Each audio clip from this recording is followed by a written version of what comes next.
Alright, so one of the many things that comes with being a photographer is just all of the random stuff that you accumulate over the years. I'm sure many of you guys who have been doing photography for a while know that you accumulate a bunch of random crap. So today in front of me, I have a plethora of different items that I've accumulated, really random stuff that, in my opinion, is essential. It's essential to my photography, and each individual piece that I'm going to talk about today plays some role in either making my photography better or even just enhancing photographs. And so hopefully today, you guys, this could be of use. And so here is my list of random photography essentials that you can at least try out yourself. Let's go. If you don't speak, then you won't get spoken to. People only see you when you up, then they notice you.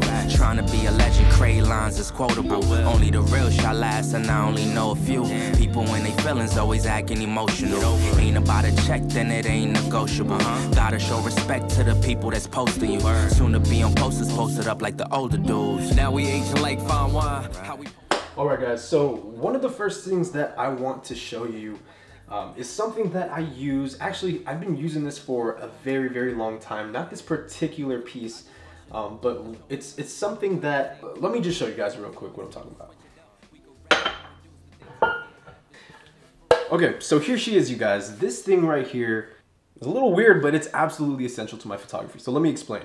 So a couple of years ago, I went to a store and I bought this kind of like wooden plank. It was like a pre-made kind of canvas thing that you can DIY and put words onto and hang it on the wall. You know, one of those things. What I was drawn to more about that kind of piece of wood was the texture of it and also the color.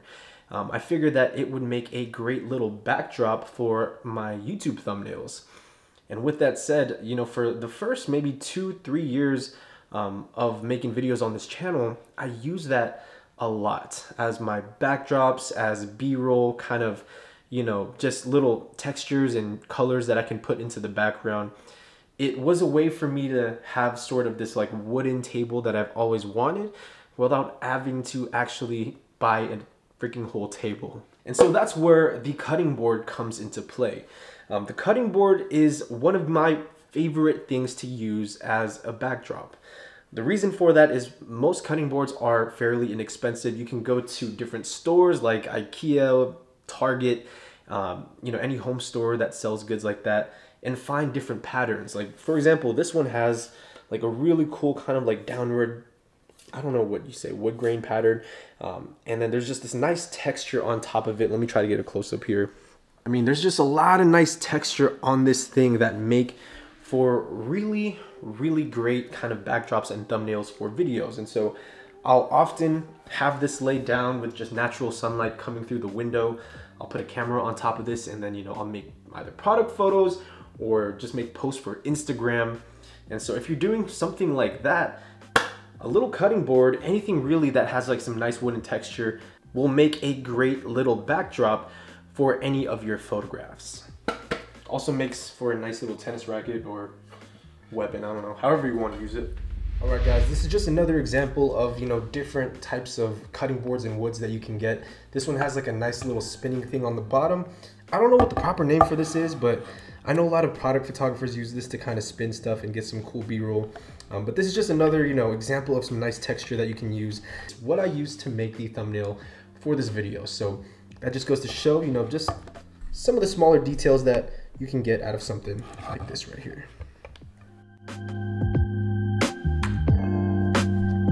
All right, so the next thing that I always recommend, that I've actually recommended in the past, are these little kind of travel organizers that you can pretty much get from anywhere. And the point of this is just to keep all of your cables, batteries, film, anything that you need for your photography organized inside of your bag, so not everything is just scattered in one huge mess in the backpack. Now with that said, the problem with some of the ones that I've recommended in the past, like these softer wool ones, were that one, they're very limited in space, and two, usually if you wanted to separate things and organize things, you'd have to get multiples, one for your cables, one for your film. They just don't allow too much gear. And so the other day, a light bulb went off in my head when I went fishing. What I did was I ended up going to the store today and I picked up myself a little small tackle box. And my plan is to use this to organize all my gear and kind of have like an all-in-one kit. A place I can put all of my photography gear and just throw it in my bag anytime. Now, the main difference between the softer one and, you know, the tackle box here, I should say, is that the tackle box, first of all, is waterproof. So for any landscape guys out there, you guys know that your gear is very important, especially if it's batteries.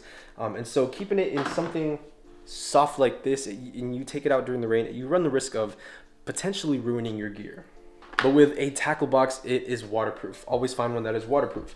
Also, on top of that, you guys, the tackle boxes always will come with these little dividers that allow you to pretty much, they basically allow you to configure your entire box however you want it with the dividers. And so with that said, man, you can fit a ton of stuff inside of this. You can fit your cables. You can, what else do we have? We got, what are these? Ricoh GR2 batteries. You can just throw these in. You got random GoPro accessories, you know, stuff for your tripod. You got GoPro batteries. You can pretty much separate them, put them into your own configuration, have little separate spaces for it. And when you're ready, clamp it up. Now you have an all-in-one kit you can just throw in your backpack and you are good to go. You don't need multiples of them. You really only need one, and it's hard, it's waterproof, and this is gonna get the job done, man. All right, so the rest of the photography essentials, I'm gonna try my best to kind of blow through. I don't want this video to be too long, but I'm gonna do my best to explain what the purpose is for some of these items and, you know, where you can potentially get them.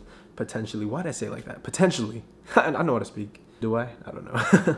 Before we move on though, you guys, comment down below any unorthodox, random, you know, essentials that you guys think improve your photography. I want to know myself, you know, this is something that I'm always very interested in hearing from other photographers.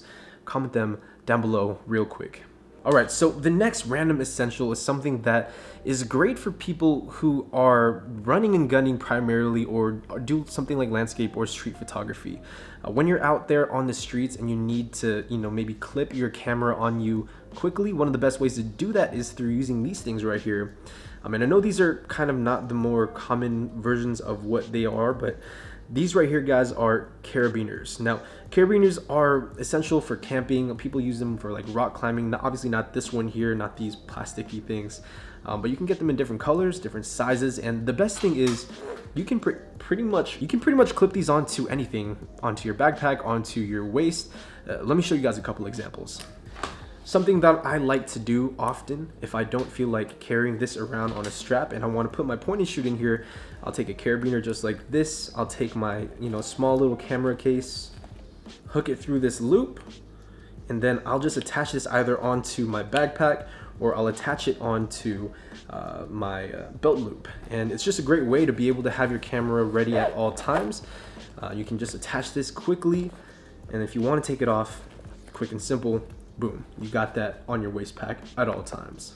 Also, for like wedding photographers, if you guys are, you know, carrying different lenses and you want to be able to have that lens case or even just the lens right there accessible at all times, you can strap that onto a backpack like this here using a carabiner and just always have quick access to these things, man. They make life so much easier and so much more convenient, and it kind of just stays on that backpack pretty much at all times. And so I think it's personally great for like people who do a lot of like run and gun street photography stuff. You can quickly have a bag of film, a different lens, or even if you're doing landscape photography, any accessories like filters and maybe even like an external light meter, you can clip it on really quickly and have access right here. So that is one of my favorite things right here, just a regular carabiner. Now the next item is going to be strictly for film shooters.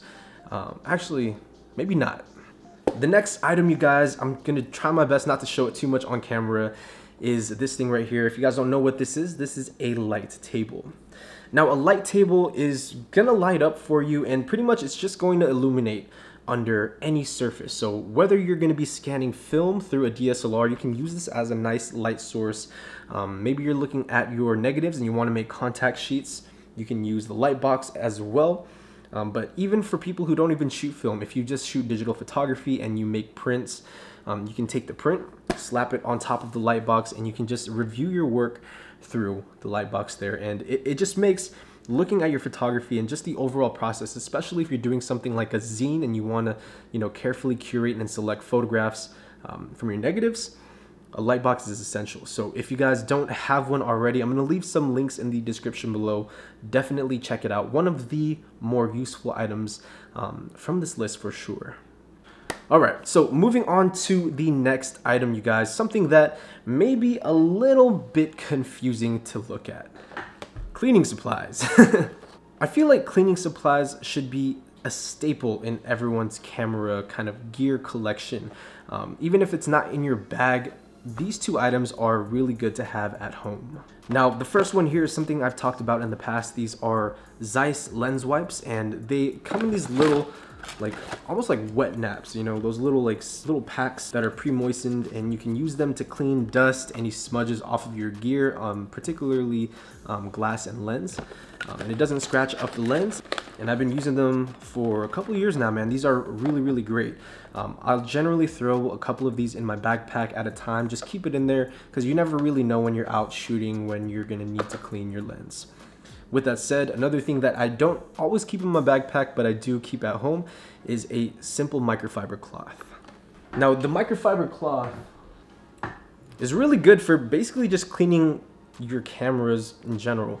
One of the main things I use it for is if your camera has been sitting around for a while, it'll collect dust, and a quick swipe like that is just going to clean it up really quickly. I'll do this maybe like a couple of times a week on the gear that I know I haven't been shooting lately, just to make sure that they're nice and crisp and ready to go for the next time I do take them out to shoot. So microfiber cloth, Zeiss lens wipes, these are things that you can find at the dollar store, and in my opinion are essential to any photographer's gear collection.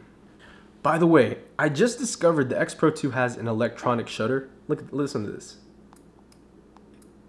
Dude, I've been shooting on the mechanical shutter. This is so much quieter. Now, the last film photography essential that I have is something that directly is going to play a role in photographs, and it's particularly for portrait photographers. Now, if you are a portrait photographer and you do things like family portraits, lifestyle portraits even, grad photos, anything that requires you to be outdoors and photographing in different kind of settings, this one is for you. Now, this right here, you guys, is a bouquet of artificial flowers. Now, you guys are probably wondering, man, why do you even have this in your photography gear list? And it really comes down to a very specific scenario. Sometimes there's a lack of color in particular settings. And if there's a lack of color and you want to have something that pops, or maybe there's just a theme to it like springtime or maybe even fall, you can get these artificial flowers from the dollar store, from Michael's, from Hobby Lobby, and pretty much use them in your photographs as kind of like different focal points that you can add in, a splash of color. Just to give you guys a quick example, I did a grad portrait shoot, and I picked up, you know, a couple of spring kind of themed flowers from the dollar store, and these are what I use to kind of decorate around the two subjects that I was photographing. And it just added a little bit of color. It kind of told the story about how they were graduating and that, you know, it was springtime. Overall, they enjoyed it, I enjoyed it, and I just think the photographs looked really good with a little splash of color like that. And so these are really great because you can buy them for all the different seasons. You can buy them for winter, you can buy them for summer, you can buy them for spring, you can buy them for fall.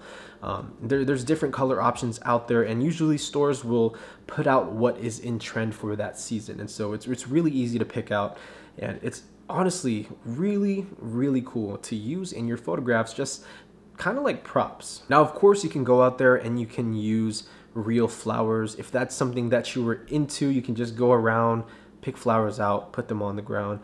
That's great as well. But the reason why I opt for artificial stuff is because I keep these inside of a large kind of like canvas bag, and I cycle through them, you know, every single year. Every shoot that I do, I have a flower type for that particular season. And so I end up not even needing to buy flowers because I've already had them from past shoots. if that makes any sense to you guys. You also have the option to not only just use flowers, but you can also use like leaves. You can, you know, buy different plants and whatnot. There's just so much variety out there that adds to the theme of your photographs. And so this one right here, kind of specific, but truly essential in my photography. Okay, so I'm trying to think of anything else that I could think of that is kind of random. The only other thing I can think of is like a headlight, but that pretty much is going to wrap up my random list of essentials for my photography. Again, let me know in the comment section down below if you guys have used any of these, or if you guys have any other essentials you want to throw into this video. That would greatly help out, you know, your fellow brothers and sisters out there making photographs, as well as myself, because man, I need some inspiration right now. It's that time of the year where I'm about to start a new project, teaser, and I need a little kick in the butt. So yeah, thank you guys, man, for checking out this video. I hope you guys enjoyed it. I hope it wasn't too boring. But with that said, man, that is gonna wrap it up. I'll see you guys in the next one. As always, Minolta Gang.